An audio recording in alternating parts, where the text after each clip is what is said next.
Lionel Lavaille, c'est quoi les vins doux du Roussillon?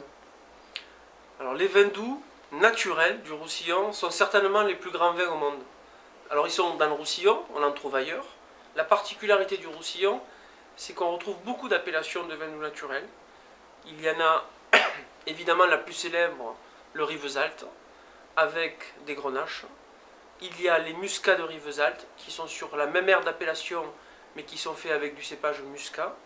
Et puis il y a deux micro-terroirs que sont Maury, sur les Hauts-Cantons, dans les schistes noirs, même vinification. Et puis sur les schistes noirs du bord de mer, l'appellation Banyuls. Donc Banyuls, Maury, Rivesaltes, Muscat de Rivesaltes, ce sont les quatre appellations de vins doux naturels dans le Roussillon. Pourquoi vins doux naturels? Parce qu'ils sont naturellement doux. La douceur a été apportée par un alcool pur à 98 ou 99%, qui va stopper la fermentation et qui va laisser dans ce vin absolument extraordinaire une sucrosité, un niveau aromatique hors du commun, puisqu'on va se retrouver entre 100 et 110 grammes de sucre, et un niveau d'alcool un poil plus élevé qu'un vin sec, puisqu'on va être à 15 ou 16 degrés d'alcool. Donc des vins qui n'ont pas un taux d'alcool excessif, un taux de sucre excessif non plus, et qui ont une complexité aromatique absolument remarquable, avec un potentiel de vieillissement quasi illimité. Quels sont les cépages utilisés? Alors il y en a très peu. Ce sont les cépages historiques du sud de la France que l'on va retrouver en Espagne, que l'on va retrouver au Portugal, et qui sont un peu différents dans le Roussillon, mais que l'on va retrouver aujourd'hui dans le Rhône et le Languedoc-Roussillon. Principalement, le cépage phare, c'est le grenache. Il peut être noir, il peut être blanc, il peut être gris, mais c'est le grenache qui rythme l'appellation Banyuls, Maury et Rivesaltes.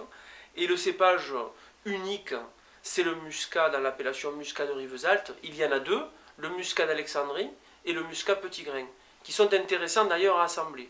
Après, on va retrouver de la malvoisie, on va retrouver du macabeu dans les appellations Rivesaltes, Maury et Banyuls, mais globalement, c'est du grenache qui rythme ces mêmes.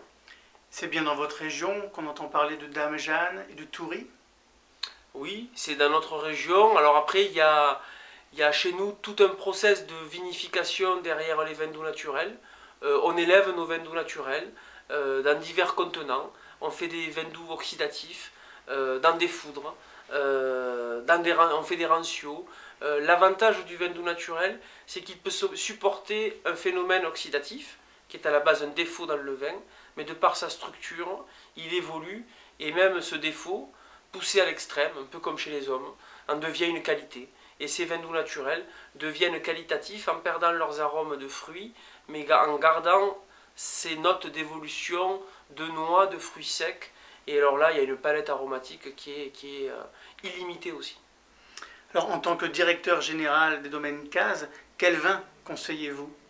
Ah bah, chez nous, il y a une cuvée qui est la cuvée icône de la maison depuis toujours, disponible aujourd'hui sur des millésimes tels que ceux des années 60 jusqu'à 80, puisqu'après 80, les vins sont encore en cours d'élevage.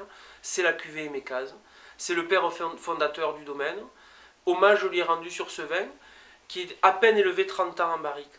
Donc une période d'élevage sur des grenaches centenaires. C'est un ambré, donc un grenache blanc. Le millésime en cours le plus jeune, c'est le millésime 78. Et c'est le vin qu'il faut absolument goûter une fois dans sa vie si on en a l'occasion, parce qu'il est remarquable à la fois sur des plats, mais aussi tel qu'un digestif. On est presque à mi-chemin entre le vin et l'alcool. C'est la cuvée Émécase du domaine Case. Merci. Avec plaisir.